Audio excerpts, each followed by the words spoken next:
welcome to the pilot episode of WDT Podcast. Jadi, I'm your host Mia. I'm Nat. And topik kita bulan ini it's going to be about the post-election.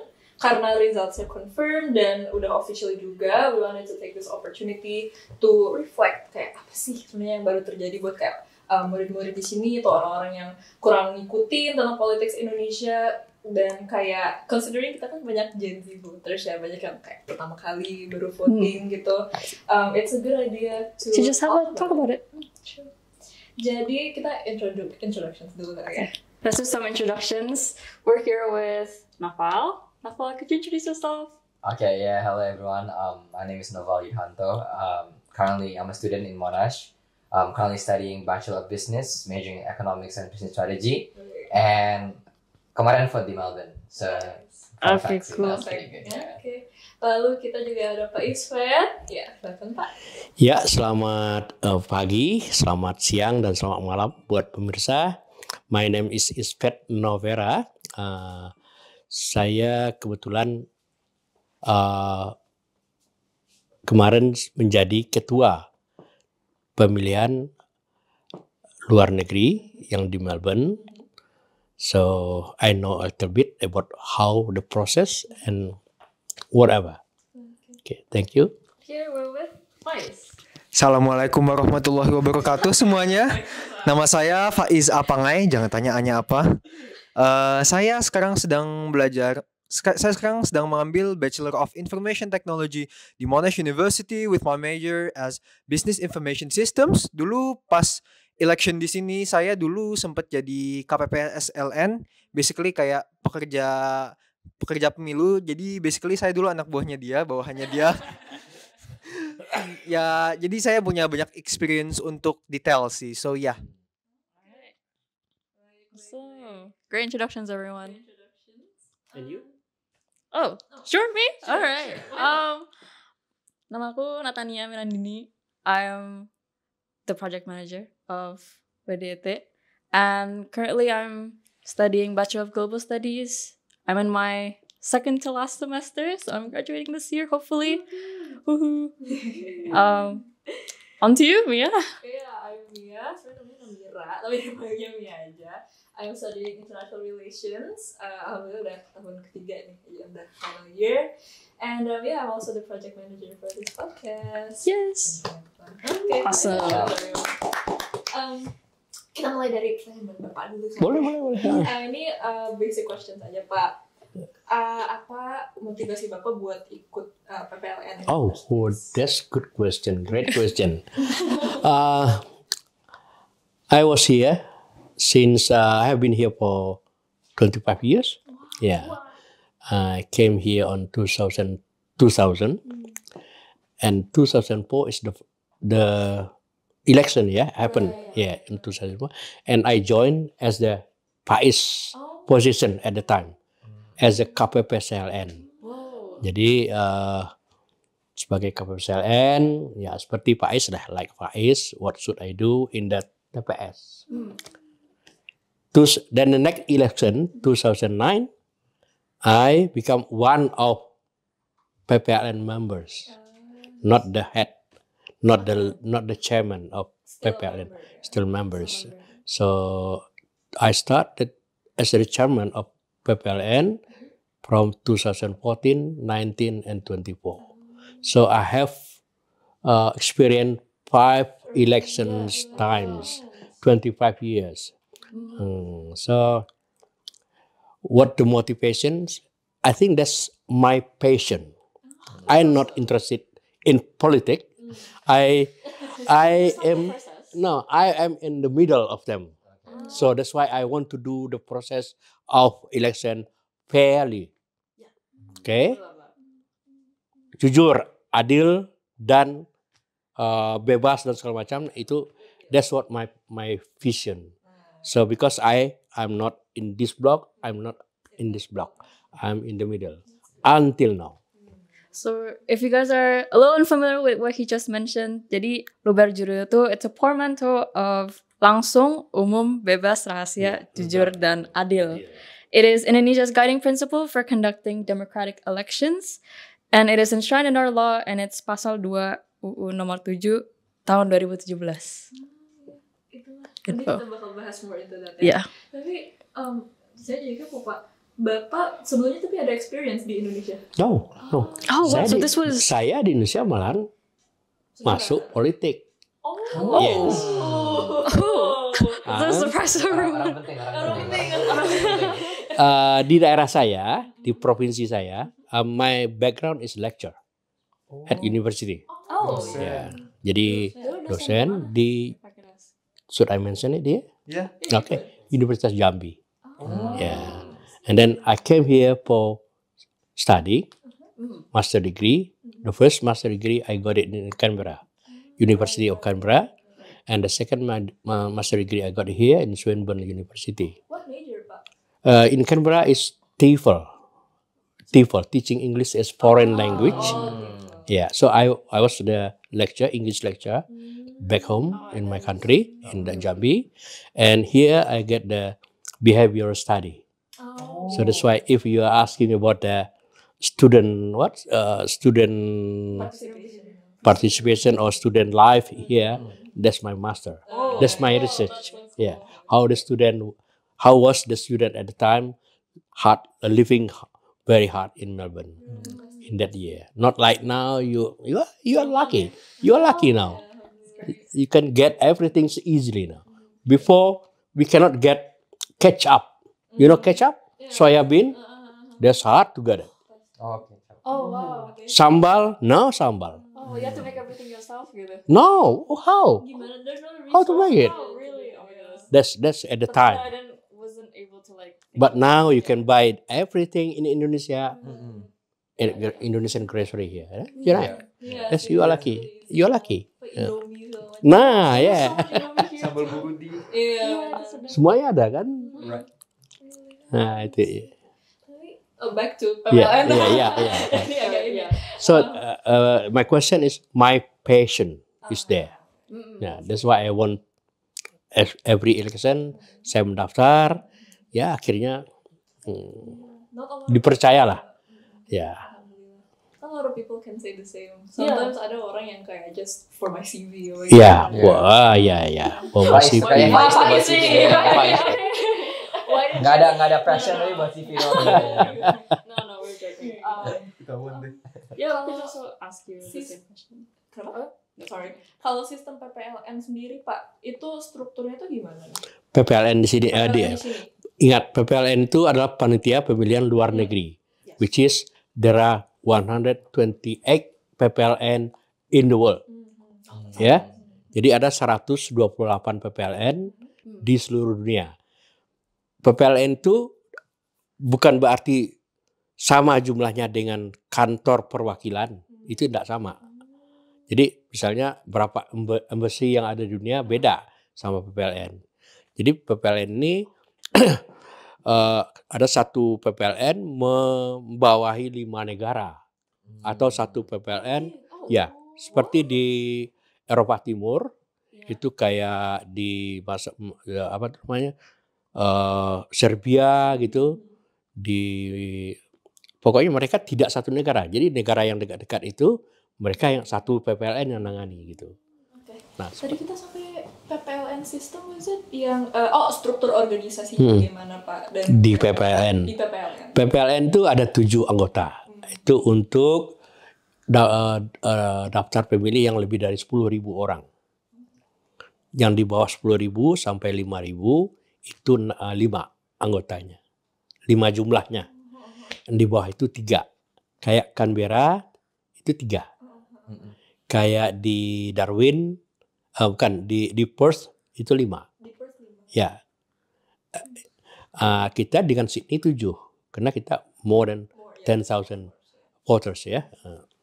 Jadi strukturnya itu, nah dari 7 itu dipilih 1 ketua. Yang milih itu adalah anggota. Ya, jadi anggota itu yang milih siapa ketuanya. Nah, dari ketua merangkap anggota. Itu bunyinya.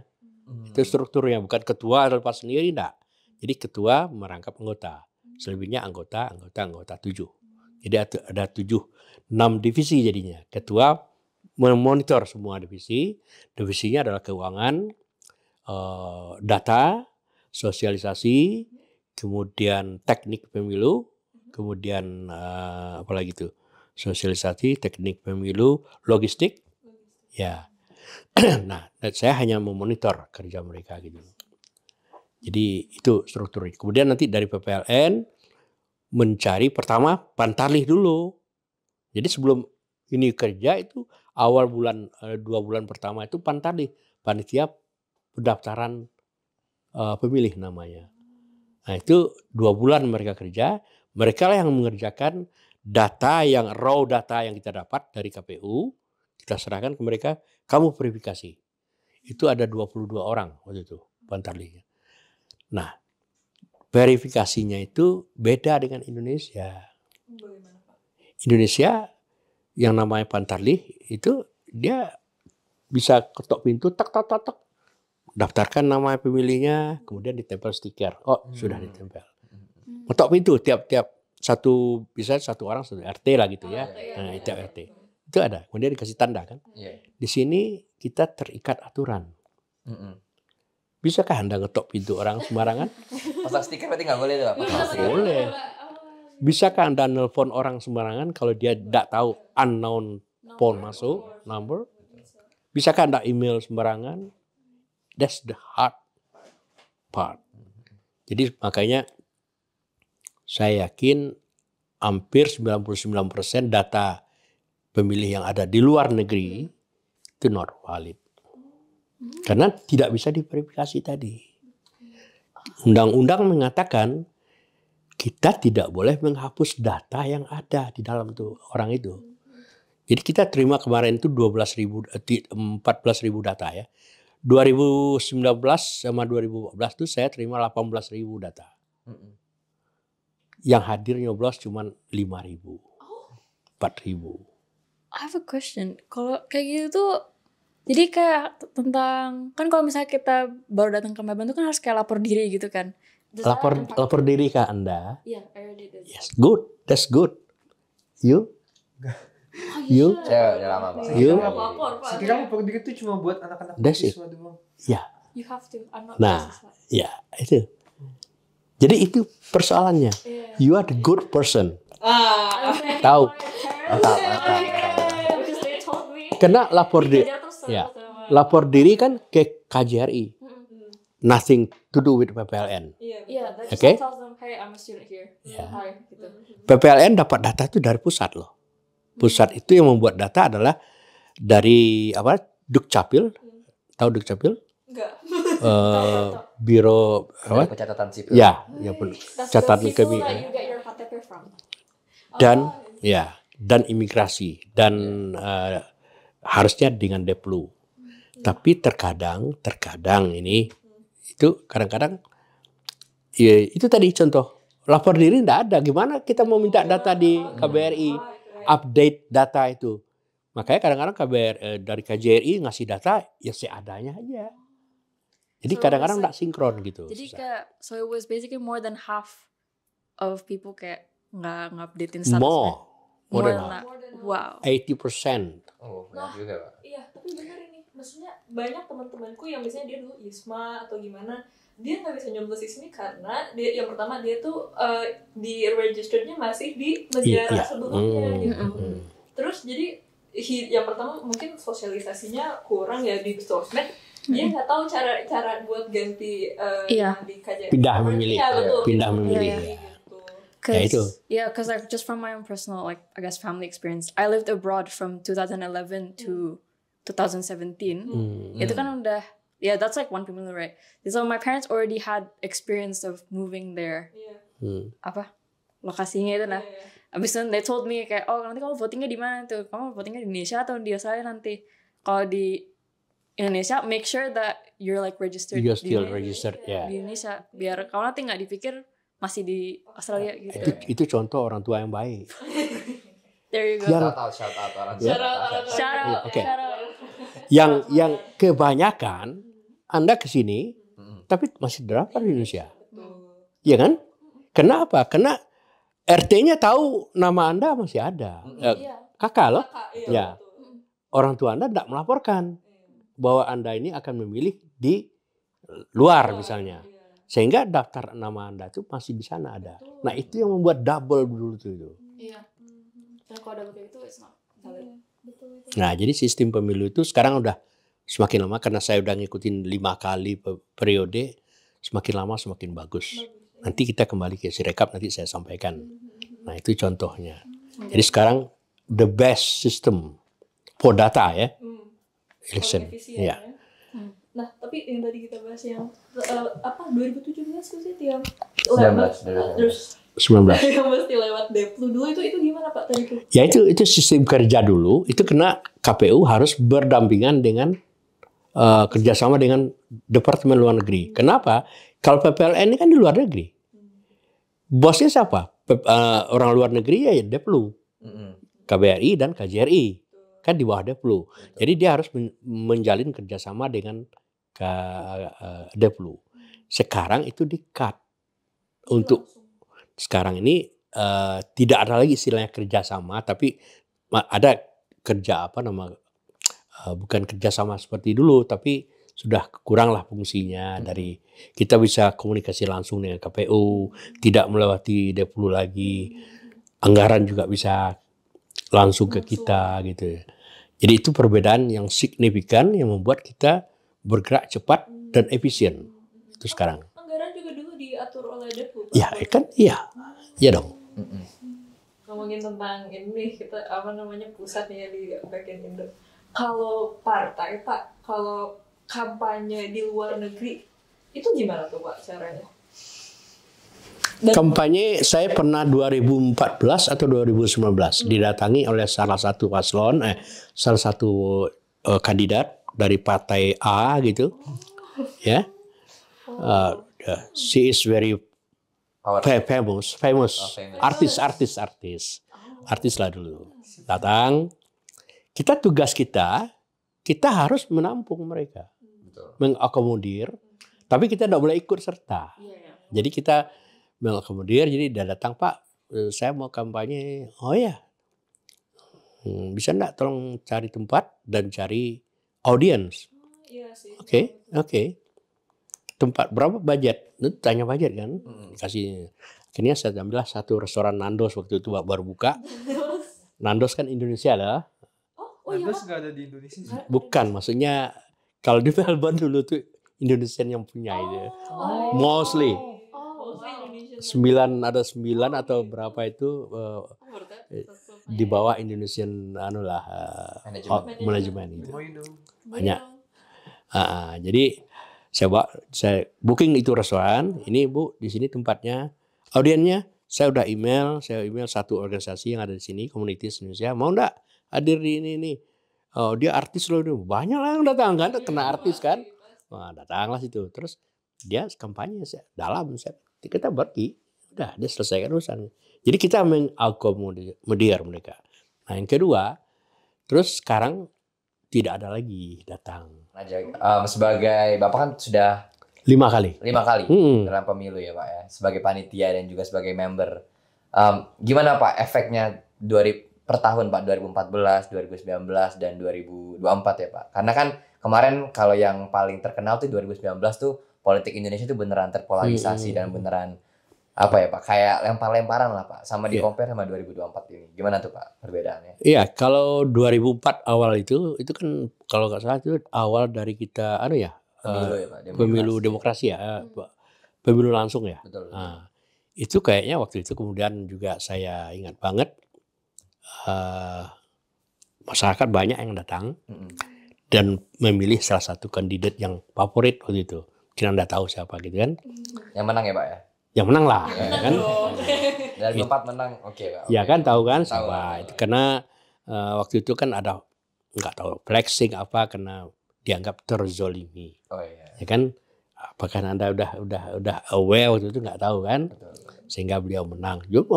Melbourne menang besar. 2009 kan incumbent dia menang lagi. 2014 mulai berputar kan arusnya. Perputaran smooth. Nggak apa-apa. Karena dari yang incumbent ke Selesai. new Lanjut ke- president, new candidate. Menang 2000. Nah 2019 Nah ini Pak. itu kacau mulai. Karena awalnya dari 2014 itu udah. Karena 2014 itu kena not head to head. Masih ada 3 atau 4, 5 calon nggak salah. Betul. Ya. Itu yang putaran kedua tuh Pak, 2014. Yang Iya. pertama kali. Iya. Nah, jadi yang head to head itu 2019. Betul. Nah, situ terasa baru ada Tarik-tarikan ya Pak ya. iya, polarisasi pembelahan gitu. Di sini juga terasa. Tapi tidak terlalu ekstrim lah gitu kan. So that was like one of them Imlek kan. Was there any Oh, other? kalau hurdles-nya bukan itu. Oh. Hurdles kan apa tuh? Obstacle atau tantangan atau Iya apa sih. itu di pemilu ini. Iya. Yang lebih itu tadi pendataan itu yang paling susah. So that was the main challenge. Yang kedua juga harusnya mencari ini orang ini. Mencari panitia. Iya. Panitia. Karena kita seharusnya itu tiap TPS punya 7 KPPSLN. 7 kali 22 berapa? Kita butuh 100. 154. Hah? 154. 154. Oh, udah. Ya. Ya. 154 kita harus cari KPPSLN. Yang daftar waktu itu cuma 120, 110. 130-an Pak. 30. 38. 38 ya. Ya, yang lolos tuh jadinya kayak 110-an. Jadi 5 kan per TPS 5 kan? per TPS Ya. ya. Kenapa? Pertama susah mencari mereka, Anda-anda yang di bawah ini. Yang kedua rebutan. Dengan Panwaslu juga perlu orang. Perlu pengawas. 22. Saksi juga perlu orang untuk mengawas di TPS. Jadi rebutan itu. Jadi kita sehingga itu harusnya salah satu dari PPLN ya. Jadi merekrut tenaga, kemudian pertama mostly data ya. Untuk memfix data itu memang susah gitu. Nah, ini kan udah banyak insight ya dari PSVT ini. Yeah. Kayaknya it's time for us buat nanya Rafal, Faiz nih kan. Yeah. Yeah. Nah, sebagai Perfect. KPPSLN nih. Tapi sebelum KPPSLN, nanya dulu deh. Siapa yang tadi voting di Indo tuh? Nat ya? Apa ya? Did you vote in Indo? Yeah, I put it in though. Ya gitu, I vote in Indo. Kayaknya kita mau compare aja sih kayak gimana pengalaman voting di Indo sama di Melbourne. Yang jelas ya, kalau for me personally, Where did you vote? Where? No. Where? Waduh. No. Okay. Like where? where did I Like vote? yeah. In Bandung. It's Alright. ada one of the. Oh iya Badung. Iya, Oh. I'm from Bandung. Dan Bandung. Bandung. Kameramen Bandung guys. Kameramen Bandung. Semua.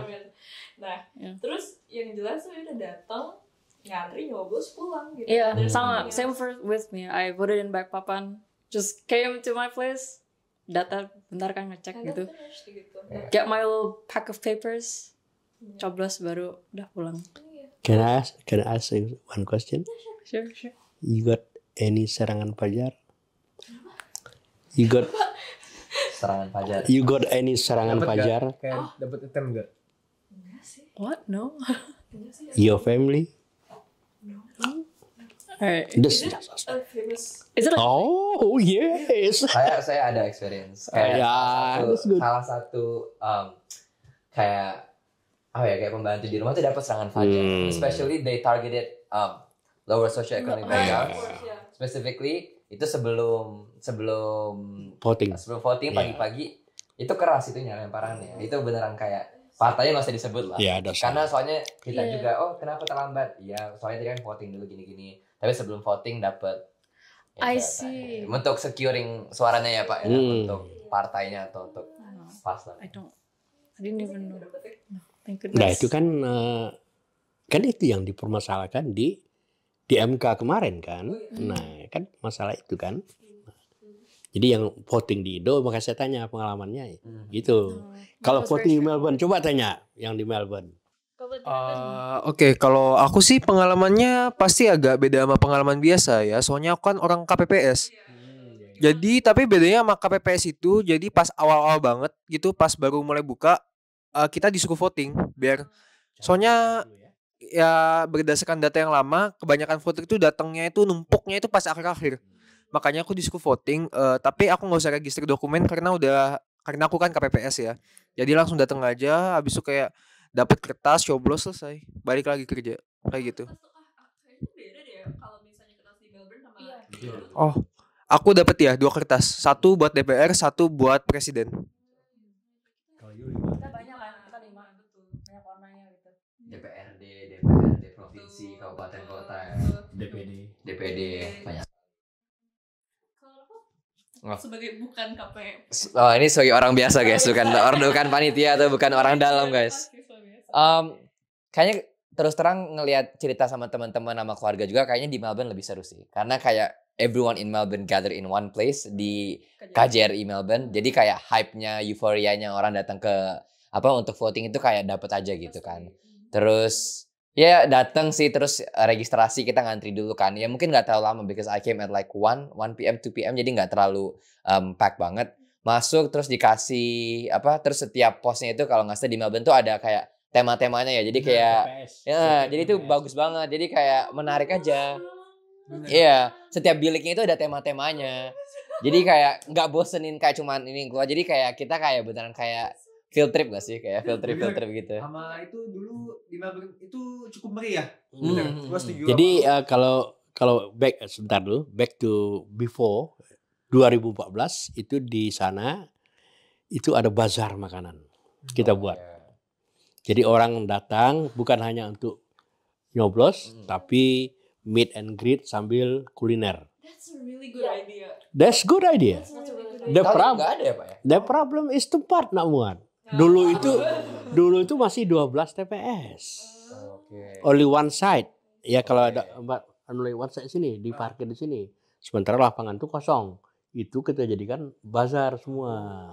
Tapi kalau nggak salah pemilu lalu itu ada bukan bazar sih, tapi kayak ada stand makanan satu ya. Jual bakso, habis itu apa ya? Ada PMP, ada Uh. sate, semua lengkap. That's most interesting. Iya, benar sekali. Sekarang itu faktor. Sama itu juga cukup dari itu ada namanya apa sih pengamat itu juga cukup ceria ya. Cukup riang, cukup pokoknya energinya kerasa banget lah. Kerasa banget kalau ini kayak hari pemilu banget. Kayak Idul Fitri buat politik. Iya ramai kalau Indonesia. It just felt so serious. It's just like turning. Karena Iya. saya juga sih banyak teman-teman saya yang golput. Bukan banyak sih, ada yang golput. Karena ya itu kayak they don't find any joy atau kayak interest going Iya. to ini gitu, going to vote. Kalau misalnya dibikin kayak ada bazar gitu kan jadi ada Iya. kayak mungkin ulterior motive Iya, atau iya, iya. masih ada motivasinya Untuk datang. gitu. Itu akan kita pertimbangkan untuk pemilu ke depan. Kalau masih saya yang dipercaya itu enggak bisa lagi di KJRI gitu. Oh, Kita harus sewa satu park atau building. oh. Marvel Stadium ya Pak?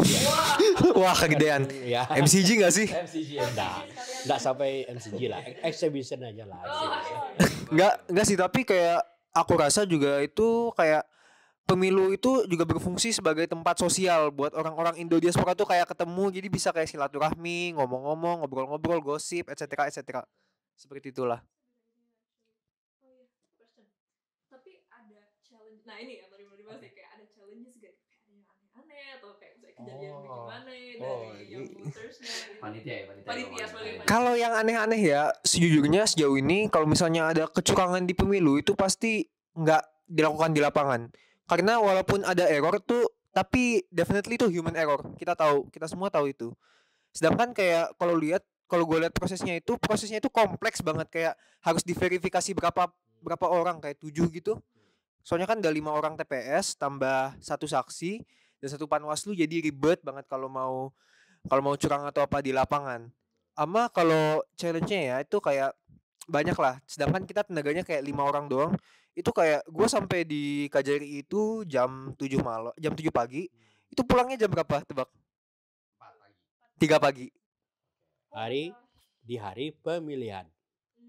Ya. Dari pagi ke pagi tuh sebagai Bener, panitia. pagi ke pagi. Jadi hampir 20 jam di KJRI. Lama banget. Karena mereka harus betul-betul merapikan, membuat laporan yang betul-betul bisa kami terima PPLN, ya kan? Bener. Nah, jadi Itu berat ya, maksudnya ini tuh kan ngomongin about future of a country gitu. Jadi Iya. nggak bisa gitu kayak main-main report. Bener, nggak bisa seenaknya. Cukup lama. Nah, nafal nih. Okay. As a mahasiswa aja. Mhm. Where do you find info about election? Kayak, Because like you voted here, right? Yeah, So yeah. I guess how did you navigate that? Because I'm assuming that you got a lot of information online, kan? Yeah, what do you rely definitely. on? Apakah is it your family, your friends, atau sosmed? Personally ya, karena I have really like big passion in kayak politics juga. Jadi kayak beneran kayak for me personally, tanggal 10 itu kayak ditunggu-tunggu sih Pak. Kalau saya. How do Jadi you know? kayak How do you know the information tanggal 10? ditunggu-tunggu karena dari sosial media dan juga dari kayak internet, karena luar negeri kita votingnya lebih awal gitu kan. Jadi kayak beneran kayak apa ya, rasa Did you hype-nya. follow PPLN Melbourne Saya social media? follow KJRI Melbourne, jadi Instagram Indonesia in Melbourne. Jadi itu salah satu kayak sebagai anak muda kita kan kayak adaptive with social media kan. So daripada kita follow artis-artis, kita also need to follow kayak government institution. Harapan kita bisa pemimpin bisa yang amanah gitu, amanah untuk rakyat, itu aja. Yeah. I think the most important thing, the post-election effect. I think sebagai masyarakat Indonesia kita harusnya bersatu lagi, kembali bersatu, kembali menjalin silaturahmi. Kalau ada keluarga yang beda pilihan politik atau teman yang beda politik, kita rangkul kembali untuk mendukung pemerintahan yang baru dan juga untuk membangun Indonesia. Dan khususnya untuk kayak younger generation ya, I think we need to realize that we are the future generation. Kita adalah penerus bangsa. Jadi jadi kayak use your opportunity really well, maximize your opportunity, belajar dengan baik, and then pulang ke Indonesia untuk bangun bangsa yang lebih baik. I think that would be the best message. Mantap guys. That's really good. Mia? Mia? I think for me sama sih. I think apa namanya tuh, after all this polarization going on, I really wish the new government bisa menyatukan kembali all of the different opinions, apalagi dengan visi misi yang awalnya berbeda-beda banget. Semoga they find a way buat menyatukan kita semua kembali, dan mungkin pay more attention ke diaspora yang ada di luar negeri, spreading information mungkin about election atau tentang any other policies bisa disumbangkan lagi untuk diaspora Indonesia. Ya, kalau boleh saya tambahkan, ya harapan semua kita itu akan bisa terjadi. Betul. Kenapa? Karena apa? Masyarakat kita adalah pelupa dan pemaaf. Jadi dia akan segera lupa dengan apa yang terjadi dan dia akan segera memaafkan. Itulah tipikal bangsa kita yang hebat gitu. Yeah. So for conclusions, so our time is drawing to a close. Some key takeaways. So we talked about everyone's experiences with voting and the behind the scenes of this election. And also just our thoughts surrounding, our future 5 years. Foto. Mau di-upload di grup WhatsApp keluarga nih. Mantap nih. Yeah, let's just do a little photo. If you guys are listening on Spotify, just watch on YouTube for this part. Thank you so much for tuning in. This podcast has been brought to you by PPA Monash.